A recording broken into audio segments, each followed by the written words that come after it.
Most people think no contact is simply a period of silence. They imagine two people avoiding messages, staying off each other's social media, and trying to move on.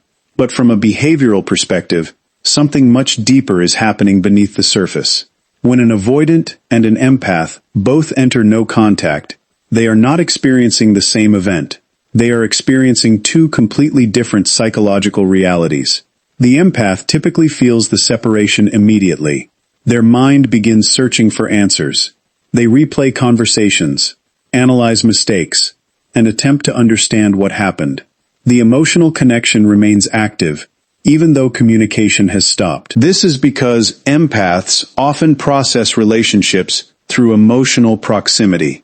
Connection gives them a sense of certainty. When that connection disappears, the nervous system begins searching for ways to restore balance. The avoidant, however, usually reacts differently. In the early stages of no contact, the avoidant often experiences relief.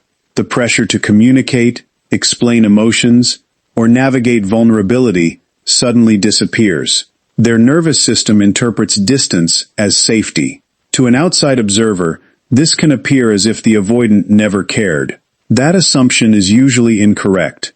Behaviorally speaking, avoidants are not necessarily less emotional. They often manage emotions through distance rather than expression. Instead of moving toward emotional discomfort, they move away from it. This creates an important misunderstanding. The empath feels everything immediately and assumes the avoidant feels nothing. The avoidant feels less pressure initially and assumes the relationship is no longer affecting them. Both perceptions are incomplete. As time passes, an interesting shift begins to occur. The empath slowly starts adapting to the absence. They begin rebuilding routines, reconnecting with personal goals, and rediscovering parts of themselves that may have been neglected during the relationship. The emotional intensity that once felt overwhelming gradually decreases. This doesn't happen overnight. It happens through repeated exposure to reality. Each day without contact teaches the brain that survival is possible without the relationship. This process is known as emotional recalibration. The nervous system learns that peace can exist independently of another person's presence. At the same time, something very different may be happening inside the avoidant. The relief they initially experienced begins to fade. Without the distractions of daily life and relationship tension, the brain starts noticing what is missing. The familiar messages, the emotional support, the consistency, the connection. What was once taken for granted becomes more visible through absence. Psychologists often refer to this phenomenon as contrast recognition. Humans frequently appreciate something more after it is no longer available. The avoidant may begin remembering positive experiences while minimizing previous frustrations. This does not mean they automatically want reconciliation.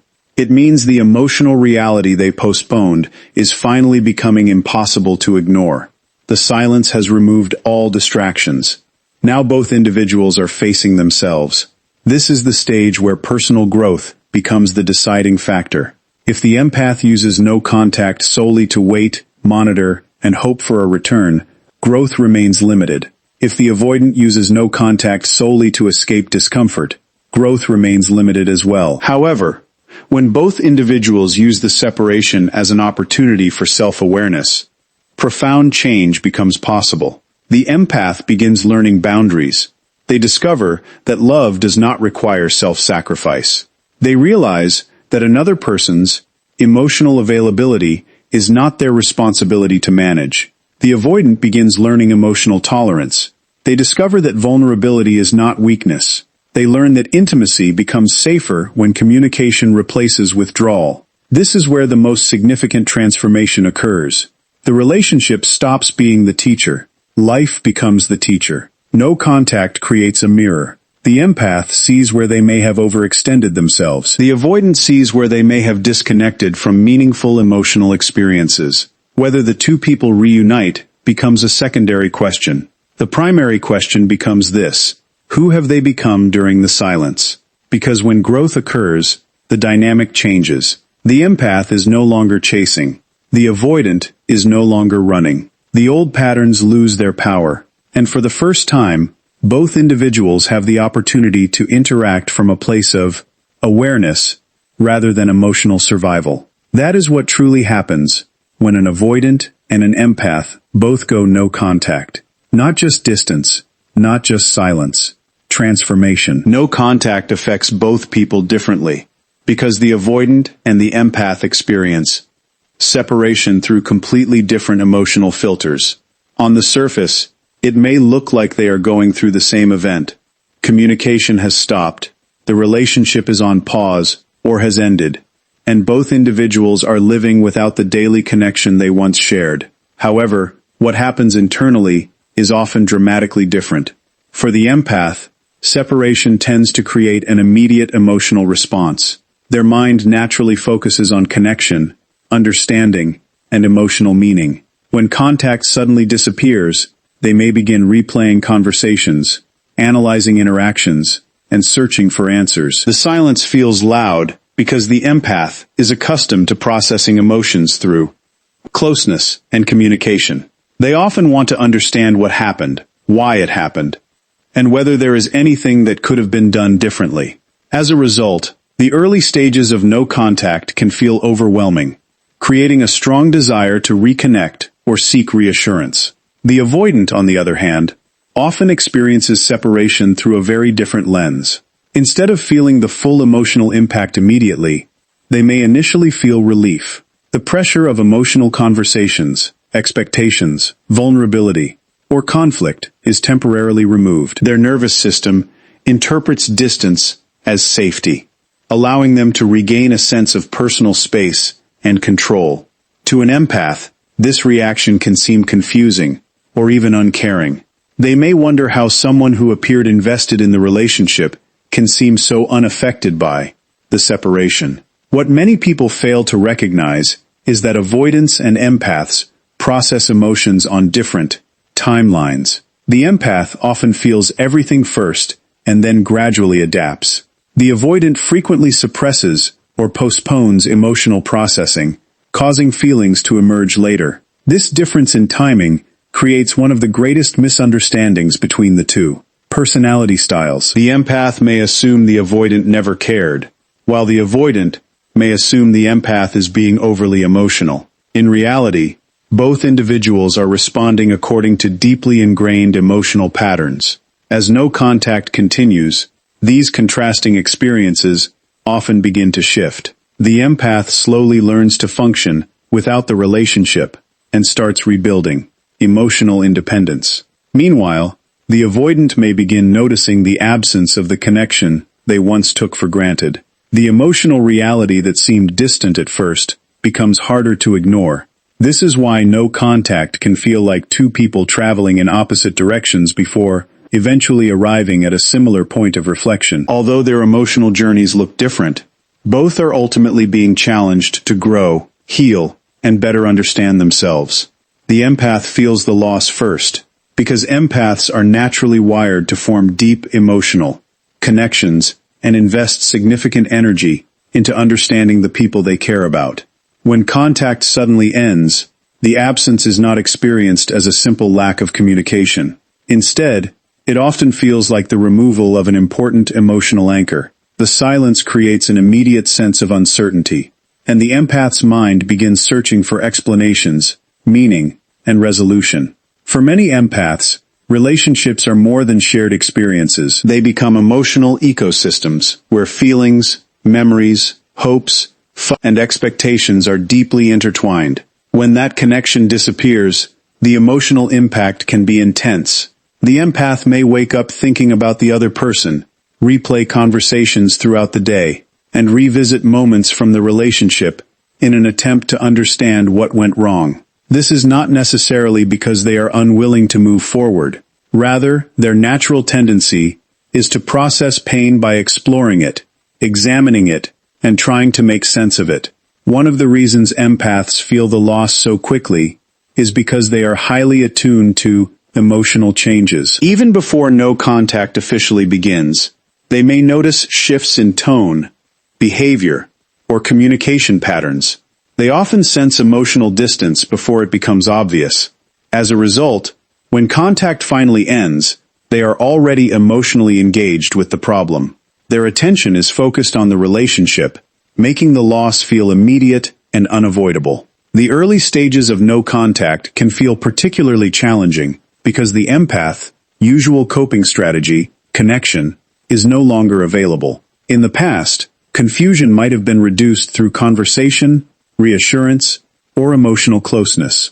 Now those options are gone. The lack of access to the other person can create a powerful feeling of emotional withdrawal, similar to losing a familiar source of comfort and stability.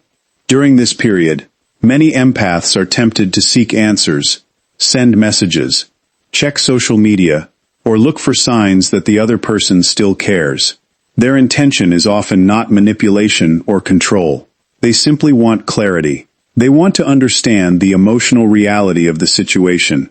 However, this search for answers can sometimes prolong the healing process because it keeps their attention focused on the relationship rather than on their own recovery. Over time, something important begins to happen. The empath slowly learns that healing does not always come from external explanations. It often comes from internal growth. As the days and weeks pass, they start rebuilding routines, reconnecting with personal goals, and rediscovering aspects of themselves that may have been overshadowed by the relationship. The emotional intensity that once felt unbearable gradually becomes more manageable. This is why the empath often feels the loss first. Their emotional system immediately recognizes the absence and demands understanding. Yet that same emotional depth, which initially makes the separation so painful, can eventually become a source of strength. By fully processing their emotions, rather than avoiding them, empaths often emerge from no contact with greater self-awareness, stronger boundaries, and a deeper understanding of what healthy connection truly requires. The avoidant feels the loss later, because avoidant individuals often have a very different relationship with emotions than most people realize. Contrary to popular belief, avoidants are not necessarily less emotional or less affected by relationships. In many cases, they feel emotions just as deeply as anyone else. The difference lies in how they manage those emotions. Instead of moving toward emotional discomfort, they tend to move away from it. This coping style can create the appearance that they are unaffected when a relationship ends, even though a much more complex process is taking place beneath the surface. When no contact begins, the avoidant often experiences an immediate sense of relief. The emotional demands of the relationship are no longer present. Difficult conversations, expectations, vulnerability, and unresolved conflicts suddenly disappear. For someone who associates emotional intensity with stress or pressure, this distance can feel calming. Their nervous system interprets the silence as a return to safety and independence. During this stage, they may focus on work, hobbies, friends, or personal routines, believing they have moved on relatively quickly. This early relief is often misunderstood by both parties. The empath may see it as evidence that the avoidant never cared. Friends and family may assume the avoidant is emotionally detached. Even the avoidant themselves may believe they are completely fine. However, emotional suppression is not the same as emotional resolution. Feelings that are avoided rarely disappear. Instead, they tend to remain beneath the surface, waiting for an opportunity to emerge. As time passes, the distractions that once occupied the avoidant begin to lose their effectiveness. The relationship is no longer an immediate source of stress, but its absence becomes more noticeable. Familiar routines are missing. Shared experiences no longer occur. Certain songs, places, memories, or daily habits trigger reflections that were previously pushed aside. Without realizing it, the avoidant starts confronting the emotional reality they initially escaped. This delayed response often surprises them. They may find themselves thinking about the other person unexpectedly. Memories that seemed insignificant suddenly feel meaningful. They begin recalling moments of support, laughter, understanding, and connection. What was once overshadowed by relationship challenges becomes clearer through distance. The mind naturally compares present circumstances to past experiences, creating a sense of contrast that highlights what has been lost. The avoidant may also begin questioning their decisions. They might wonder whether they communicated effectively, whether they withdrew too often, or whether fear prevented deeper intimacy. These reflections are important because they force self-examination. For perhaps the first time, the avoidant is sitting with emotions rather than escaping them. This process can be uncomfortable because avoidants are often accustomed to managing emotional discomfort through distance. No contact removes the relationship, but it does not remove the emotional lessons connected to it. Eventually, the unresolved feelings demand attention.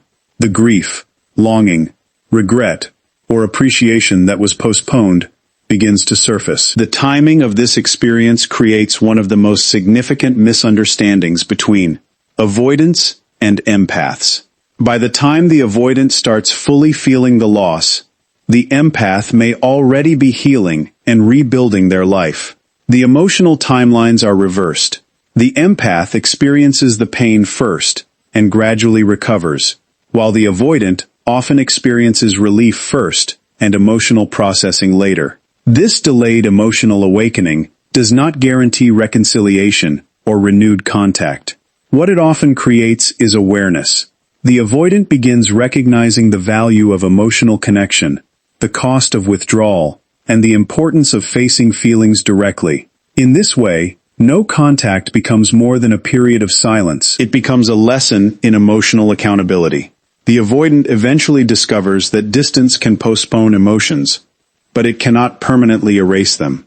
Sooner or later, the heart asks to be heard, and the feelings that were once buried begin to tell their story. Silence creates psychological contrast, because when communication suddenly stops, both people lose access to the emotional patterns that once shaped their daily lives. Whether the relationship was healthy, complicated, or somewhere in between, both individuals became accustomed to certain routines, expectations, and emotional exchanges.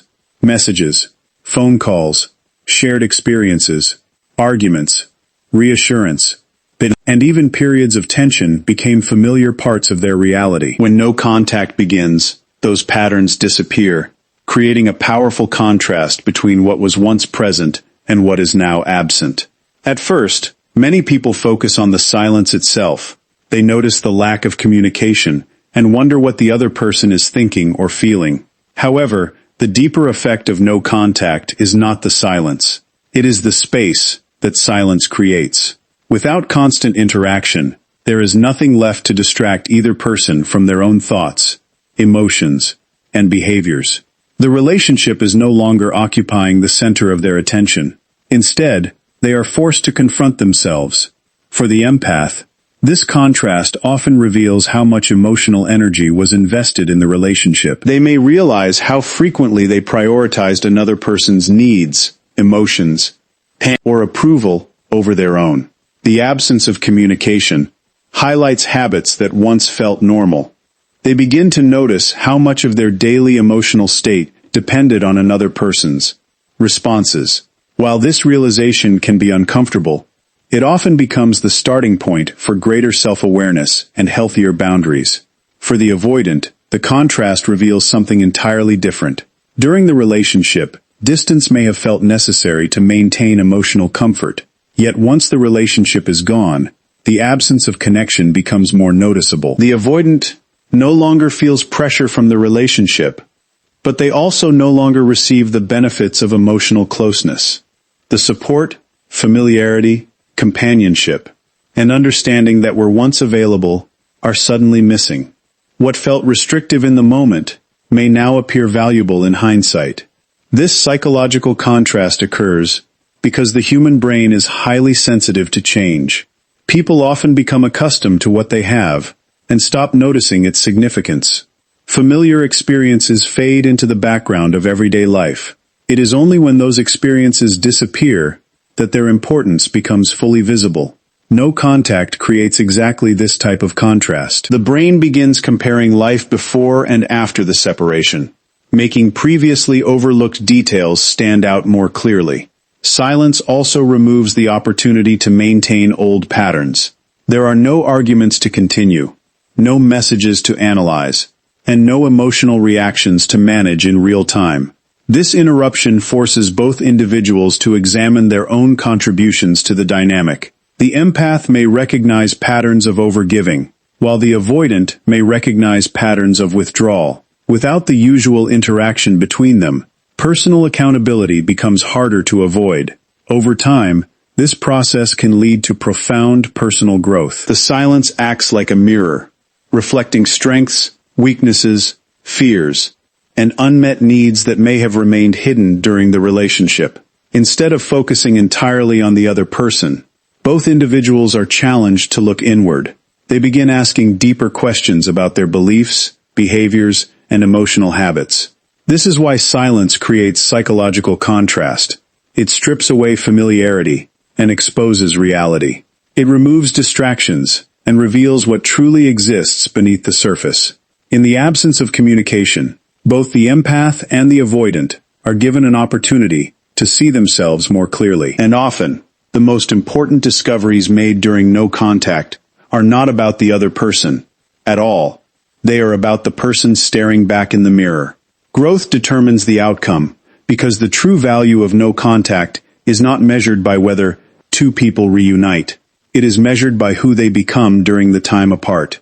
Many people enter no contact with a single goal in mind: getting the other person back. They focus on signs, timelines, and strategies, hoping that enough distance will eventually lead to reconciliation. While reunion is possible in some situations, making it the sole purpose of no contact often causes people to miss the deeper opportunity that separation provides. When a relationship ends or communication stops, both individuals are given something they did not have before: space. This space can be uncomfortable because it removes distractions and forces people to confront their own thoughts, emotions, and behavioral patterns.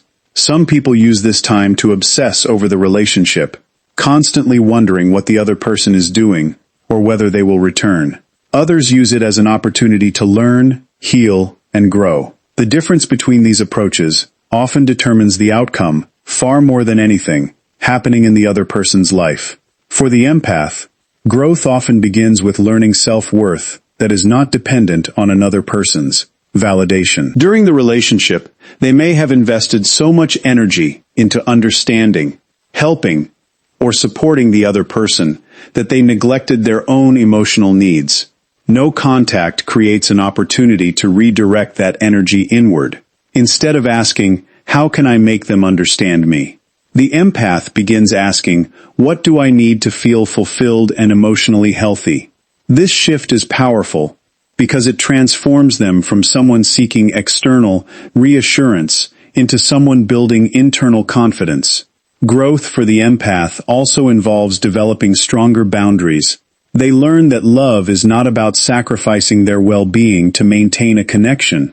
They begin recognizing the difference between compassion and self-neglect. As they become more emotionally independent, they stop viewing their happiness as something controlled by another person's choices. For the avoidant, growth often requires facing emotions that have been pushed aside or minimized. Avoidants frequently rely on distance to manage discomfort, but no contact eventually removes the effectiveness of that strategy. Over time, they may begin reflecting on how fear, withdrawal, or emotional avoidance affected the relationship. This self-awareness can lead to meaningful change. They start understanding that vulnerability is not necessarily a threat, and that genuine intimacy requires emotional participation rather than emotional escape. The most important aspect of growth is that it changes the foundation of future decisions. A person who has genuinely developed during no contact no longer operates from fear, desperation, or emotional dependency. Instead, they make choices based on clarity and self-respect. This means that if a reunion eventually occurs, it happens from a healthier place. The relationship is no longer built on old patterns of chasing, withdrawing, rescuing, or avoiding. It has the potential to be based on mutual understanding and emotional maturity. At the same time, growth may lead to a completely different outcome. Sometimes personal development reveals that the relationship was not as healthy or compatible as it once seemed. As individuals gain confidence and insight, they may realize that moving forward separately is the better path. What once felt like a devastating loss begins to look like an important lesson that helped them become a stronger version of themselves. This is why growth determines the outcome. The goal of no contact is not to control another person's behavior or manipulate a specific result. The goal is transformation. When people focus on becoming healthier, wiser, and more self-aware, they win, regardless of whether the relationship returns. Reunion becomes a possibility, not a requirement. Personal development becomes the true success story. In the end, the people who benefit most from no contact are not necessarily the ones who get their ex back. They are the ones who use the experience to evolve. They emerge with greater emotional intelligence, stronger boundaries, deeper self-respect, and a clearer understanding of what they want from future relationships. That growth is what ultimately determines the outcome, because it changes not only how they view the past, but also how they create their future. Healing changes relationship dynamics because growth transforms the way people relate to themselves and to each other. When a relationship struggles, many of the problems are not caused by a lack of feelings. Instead, they are often created by unresolved fears, emotional habits, and protective behaviors that both people bring into the connection. The empath may overextend themselves in an effort to maintain closeness, while the avoidant may withdraw in an effort to protect their independence. These patterns can create a cycle where one person chases and the other retreats, leaving both feeling misunderstood and emotionally exhausted. No contact creates the opportunity to interrupt that cycle. During the separation, each person is forced to confront the parts of themselves that contributed to the dynamic. This process is not always comfortable. Growth rarely happens through convenience. It happens when individuals are willing to examine their behaviors honestly and take responsibility for their emotional development. As healing begins, the relationship dynamic starts changing long before the two people ever speak again. For the empath, healing often means learning that love should not require constant sacrifice. They begin recognizing that caring for someone does not mean carrying the entire emotional weight of the relationship. Instead of measuring their worth by how needed they are, they learn to value themselves independently of another person's approval or attention. This shift creates a healthier foundation for future interactions, because they are no longer approaching the relationship from a place of fear, anxiety, or emotional dependency. As empaths heal, they also become more comfortable with uncertainty. In the past, silence may have triggered panic, overthinking, or an urgent need for reassurance. Through growth, they learn that another person's choices do not determine their value. This newfound emotional stability allows them to communicate more clearly, set healthier boundaries, and engage in relationships without losing themselves in the process. The avoidant experiences a different, but equally important transformation. Healing often requires them to become more aware of emotions they previously ignored, minimized, or avoided. Over time, they begin understanding that vulnerability is not the same as weakness. They learn that emotional closeness does not automatically threaten their independence. Instead of withdrawing whenever discomfort appears, they gradually develop the ability to stay present during difficult conversations and emotional moments. This growth changes the way they approach connection. Rather than seeing relationships as sources of pressure, they begin recognizing them as opportunities for mutual understanding and support. They become more willing to communicate openly, express needs honestly, and tolerate the natural vulnerability that comes with genuine intimacy. When both people heal independently, future interactions become fundamentally different. The empath is no longer chasing validation, and the avoidant is no longer running from connection. The old emotional dance that once defined the relationship loses its power. Conversations become more honest, because neither person is operating from the same fears that once controlled their behavior. There is less need for manipulation, guessing games, or emotional defensiveness, because both individuals have developed greater self-awareness. One of the most significant changes is authenticity. Before healing, people often interact through protective masks. The empath may hide their needs to avoid rejection, while the avoidant may hide their emotions to avoid vulnerability. After healing, these defenses become less necessary. Both people feel safer being honest about what they think, feel, and need. This honesty creates a stronger foundation for trust, because neither person is relying on old survival strategies. Whether they reunite romantically or simply reconnect as two changed individuals, the interaction is healthier because it is based on growth rather than unresolved wounds. The focus shifts from trying to fix each other to understanding each other. Expectations become more realistic, communication becomes more direct, and emotional responsibility becomes shared rather than one-sided. This is why healing changes relationship dynamics. It changes the people who create the relationship. When both individuals grow independently, they bring a new level of emotional maturity into every interaction. The relationship is no longer driven by fear, insecurity, or old patterns. It becomes a reflection of self-awareness, respect, and authenticity. And in many cases, that transformation is more powerful than the relationship they originally had, because it is built not on emotional survival, but on genuine emotional health.